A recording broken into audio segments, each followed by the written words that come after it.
ये कहानी है 1955 की ओडिशा के कंधामल के एक छोटे से गांव की, जहां एक आदमी की साइकिल अचानक बिना कंट्रोल के खुद भागने लगी।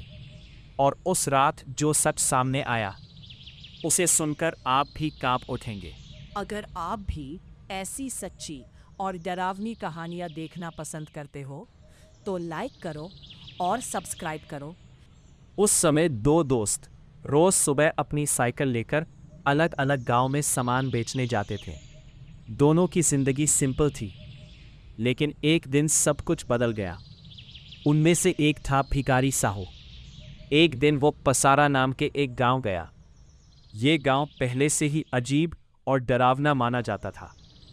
लोग कहते थे कि वहां पुराने समय से ही कुछ अनजानी ताकतें मौजूद हैं। दिन भर बेचने के बाद जब भिखारी साहू वापस लौट रहा था, तभी अचानक उसकी साइकिल बहुत तेज भागने लगी। उसने ब्रेक दबाया, बार बार दबाया, लेकिन साइकिल रुकने का नाम ही नहीं ले रही थी। उसका दोस्त पीछे से चिल्लाता रहा, लेकिन भिखारी रुक नहीं पाया, जैसे कोई उसे जोर से आगे की तरफ खींच रहा हो। वो सीधा अपने गांव पहुंच गया। लगभग 1 घंटे बाद उसका दोस्त भी वहां आया। उसने पूछा, आज इतनी जल्दी कैसे आ गए? भिखारी के चेहरे पर सिर्फ डर था।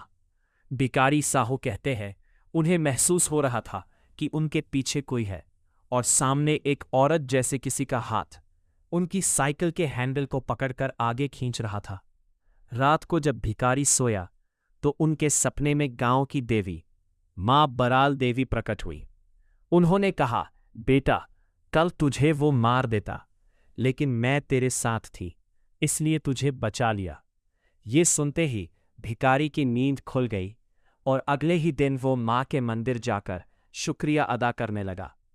तब से लोग कहते हैं, मां बराल देवी हमेशा अपने भक्तों की रक्षा करती है।